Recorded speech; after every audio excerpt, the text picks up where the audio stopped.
Hey guys, Mike here. In this video, we're going to review more bad Charge Blade gameplay. So let's get right into it. So I did something a little interesting. What I did was I went into a Master Rank Great Jaggers hunt, but I only took a Rarity 1 weapon. This is a Rarity 1 weapon against a Master Rank monster, which typically you want at least Rarity 9.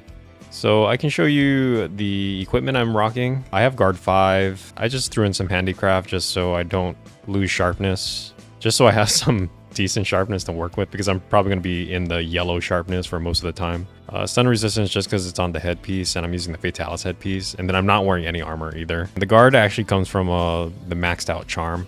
And the reason I want guard 5 is because if you're playing Charge Blade and you're guarding, you might just get guard 5. There's no reason not to get guard 5. It's really easy to fit in a set as well. And you can see here's the weapon I'm using, Proto Commission Axe 1, literally the first Charge Blade you ever get in the whole game. So the reason I did this was because I wanted to make sure I don't flinch Great Jaggers enough, and I actually don't want to topple him much because I want to show you guys like gameplay, like when he's on his feet. And what I'm gonna do is create future videos where I show tier 2, tier 3 monsters and possibly even elder dragons, but we're just starting here.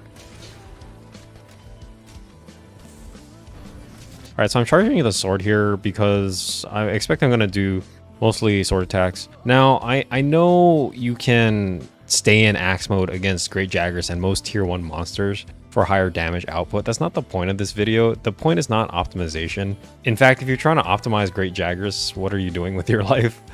The point here is I want to show like standard Charge Blade combos that you're going to use all the time, because if you stay in axe mode most of the time against Great Jaggers, that actually teaches you bad habits, because a lot of the tier 2 tier 3 monsters, they won't let you just stay in axe mode unwillingly and let you iframe and out position them. They have a lot of gap closer and a lot of threatening moves that prevent you from staying in axe mode. We're going to stay in sword mode most of the time, which is because that's going to train you for tier 2 tier 3 and elder dragon monsters on how to really fight them, even though it is Great Jaggers.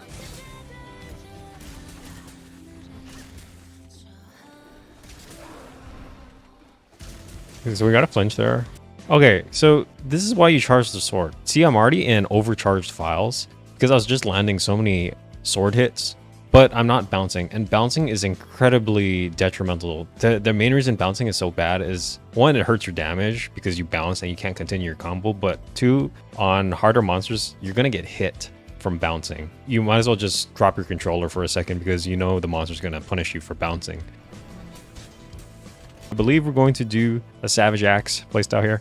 Now, one thing I don't really agree with the community is you have to play Savage Axe or you have to play AED, Super AED. I actually think it's fine to play both. So how you would play both is for light monster optimization. If there's some moves that are easily punishable by AED, then you go ahead and do guard point into AED. But for most time when it's toppled on the ground, you can just go into Savage Axe mode and do your ED2s, risings, and then finish off with your AEDs that way. Just because you go into Savage Axe doesn't mean you have to use axe attacks like all the time. And this kind of ties back to what I was saying before, where when the monster's on his feet and you're prioritizing sword attacks over axe attacks, you know, you might have your Savage Axe still going on from before when you activated it, but it doesn't mean you forcing yourself to use axe attacks. All right, so let's look at this punish here. So we go to Savage Axe. Okay, then we do a smash into ED2. Okay, so one of my commenters left a good comment who mains Charge Blade. He said, okay, you usually finish with AED after the ED2. In this case, I could not fit the AED, so I just finished off the ED2 and just morphed back. And when we morph back, we hit it with the sword, but we have the charged sword, so we're not bouncing.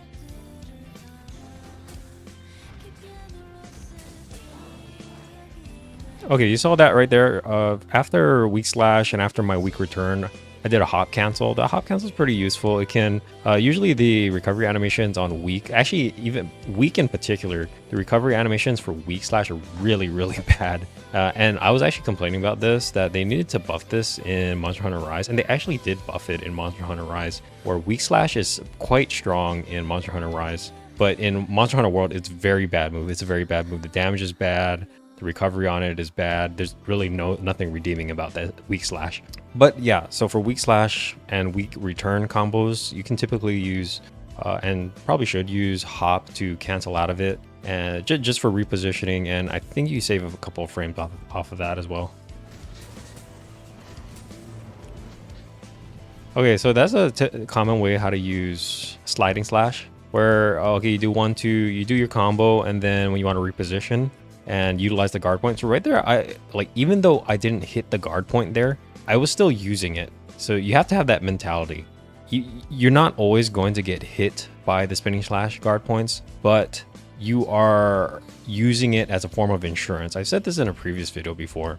So I got my combo off my 1-2 spinning, and then I did a retreating sliding slash. That guard point, if I was up against a wall and this Great Jagras did that belly flop just now, it would have hit that guard point right there and it would have protected me. Just recharging the shield here.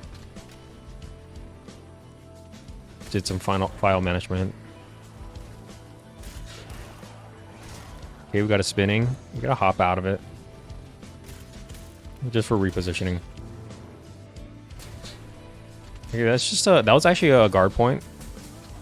Went to AED. That okay, so that I actually, when I did that, I was actually gambling there. So when you gamble, gambling is fine if you know you're gambling. If you don't know you're gambling, then it's not fine. So I tried to go for 80 there because, and this is partially because like I'm used to my Fatalis Charge Blade, but normally if I hit that 80 on his, directly on his face, those stun files would have toppled him. So, but I kind of forgot I was using this level 1 crappy Charge Blade, so that didn't work. And that his jab attack after that actually should have hit me, but he whiffed for some reason.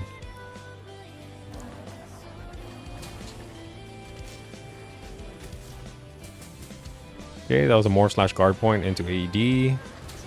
There's another more slash guard point into AED. We got the KO here. So right at the KO, I'm like looking at my resources. I'm trying to figure out what I want to do. So I want to prioritize axe attack, so I went directly into Savage Axe. He didn't stay down long though.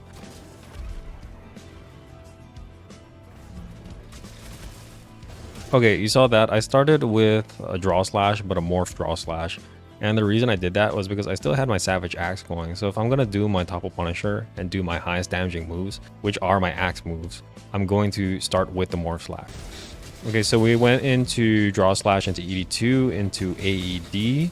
And that worked out perfectly. That actually worked out quite good. Got the ED2 in, we got the AED in while he was trying to get up, and we're back into Sword and Shield mode. When the monster's on his feet, you want to be in Sword and Shield mode. You don't want to be waddling around with the axe. The gimped movement is really bad, especially against higher threat monsters. Like think about going against Ruin or Nergigante while you're waddling around in axe mode. It just doesn't work. Higher threat monsters, they have moves to counter your iframes, and typically they do this through combo attacks where they hit multiple times. So you can't just iframe one because the second hitbox is just going to hit you. So that's why you want to stay in Sword and Shield mode. Look, the shield is a very good form of defense. It's just like your default stance you want to be in for when the monster's on his feet. And then you sort of pop into axe mode when you see opportunities. And one common way to pop into axe mode is more slash guard point into AED, because you pop into axe mode to hit that AED, and then it automatically pops you back into Sword and Shield mode. And when you think about the way the developers designed that move, the AED, they're really giving you a hint as to how they want you to play Charge Blade. Okay, let's see what we have here. We hop out of the way there. Okay, you see that? I did not get greedy. I went weak return. I did not continue after that. I just waited. Now, it is a little risky to just play out the full return stroke recovery animation, but I knew I had enough time to get the guard up.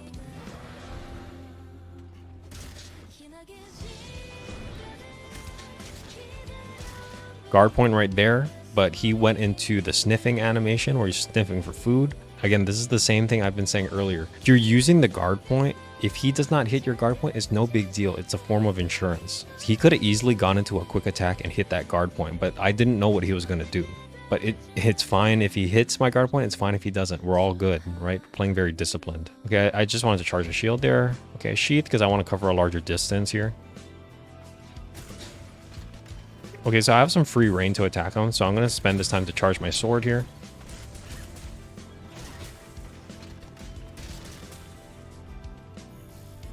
Just want to see what he's doing here. Okay, so a jab attack. Getting some attacks. Got the KO off of the file, off of the sword hit. So that's, you know, that's why it's good to charge your sword. You know, you get these file hits add up, the KO status procs and the extra file damage. It does add up. Okay, we're going to axe, Savage Axe here. Okay, smash, ED2. Okay, he got back up already, so I have to morph back here. Also, the angle was bad too. Like, I was starting to move past him. There's no way I could hit AD, so a morph is perfectly fine. Morph back into sword shield mode.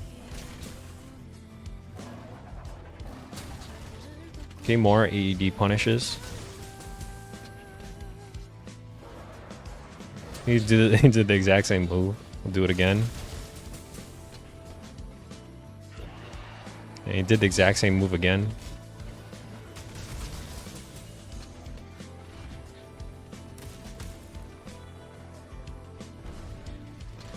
So there, I was actually a little delayed. This is what I was talking about in, I think, my previous 2 videos. Where I was talking about the monster reaction tax, where it takes you some, if you don't quickly identify a monster's move, that's time that's eating to your punish window and also your defense window. So that move, it actually took me a second to figure out what move he was doing. So that's why my positioning was a little off, and you can see that actually hurt me, which is the definition of attacks, because he's all the way over here and I'm all the way over here. So I wasn't able to get into a good position. So I figured I have some downtime. I might as well charge the sword again because it just ran out.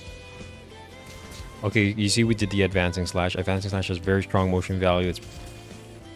Okay, so that was advancing return, and then we kind of bailed out. I just wanted to reposition here because he did the 180 where he kind of circles around. Okay, so he's doing the barf attack. Okay, we do the same punish here. AED.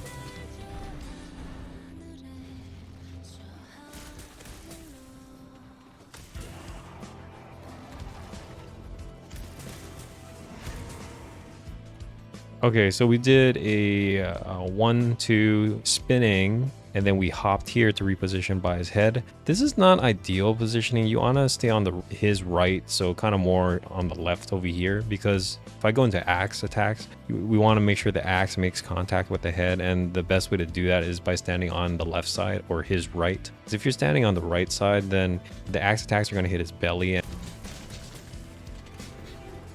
Okay, so we went to Savage Axe. We did the smash, ED2. Again, he got up quite fast. Okay, so he's running away. That was actually a little risky to do that condensed element slash because you can see I'm still in the animation of the condensed element slash, but he's actually running away. So he was actually done with his roaring animation. Now, if we were actually in an arena and he was actually wanted to fight me, he could have easily punished me here where he hits me during this animation. Okay, so we got a interesting kill here. This is actually a topple. We got an interesting topple here.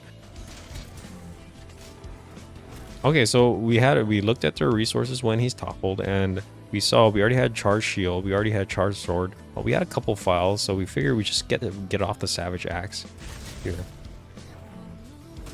Okay, then smash.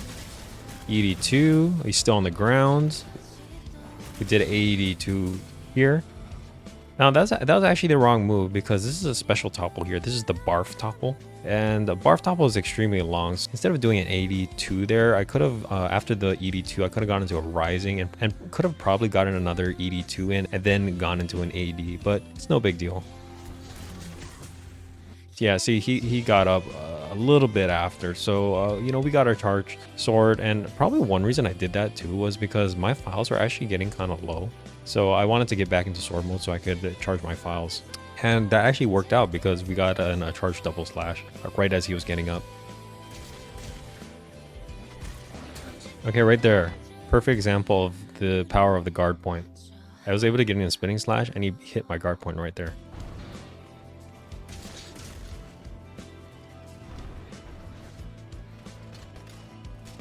Another thing about the spinning slash guard point is you don't want to force it. Like, I know in my other video I said it's a really strong move, but I think people are mistaking that as I need to use it. You don't need to use it. Again, you're using it as a form of insurance. It's kind of like it's a tool there. It's kind of in your back pocket. So it allows you to get in these extra spinning slashes, which have a good motion value on them. They do good potency and good damage, and it basically cancels the recovery of those moves. So you're always trying to think, okay, do I have enough time to get into this spinning slash with the power of this guard point saving my butt? And that's how you should be thinking of it. A lot of the times the answer is going to be a clear no. Like, you, even with the power of the guard point, you don't have enough time to get the spinning slash in. So in that case, you just do weak return, no big deal. But when the opportunity arises to get the spinning slash in, you can leverage the power of the guard point to get you back into defense and protect you by canceling out those recovery frames. If you have full resources here. Okay, so that was kind of a mistake. Since I already had full resources, I wasn't really looking here. I should have just did a morph draw slash to get directly into axe mode into ED2, but okay, spinning. You can see the guard point after that spinning expired, but it's no big deal. You just hold guard after that, and we blocked that right there. Okay, advancing. Okay, we did not agree. That was really good. We did the advancing. We saw he was starting his next attack. We just guarded right out of that. He charged the shield. Okay, we got red files. Okay, we're just gonna sidestep that move.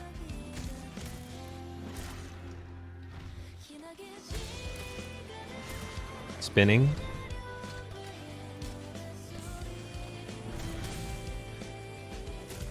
Charge the sword now. So I had the guard point ready after that spinning, but we got the top one instead. See, again, you're leveraging the power of the guard point, but it's not always, you know, things go in your favor like this. I got a topple here, so it's no big deal that we did not literally use the guard point. Okay, we've got Savage Iceborne.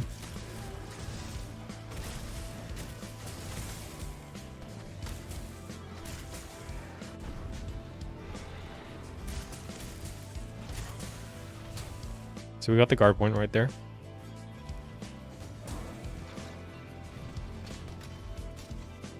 Just gonna recharge the sword here. Small monster hit me. We got the guard point again. When he hits the guard point like that, we get a lot of DPS out of getting the weak return spinning. That was a morph slash guard point into AD. It's actually technically not safe if you don't get the KO or the flinch, because he already started his next animation while still stuck in the recovery of the AED. And here I just keep doing it, because actually the reason I keep doing that is because he actually sometimes follows up that move with a circle around a reposition where he's not really attacking. Alright, so there's a hunt there. Hope you learned something about the standard flow of Charge Blade. You want to stay in Sword and Shield mode when the monster's on his feet most often, and then you kind of pop into Axe mode when the opportunity arises, like with those AEDs. And then when he's on the ground, you can utilize Savage Axe mode and go ham on him with your ED2s. Put down in the comments if you have any questions, and thanks for watching.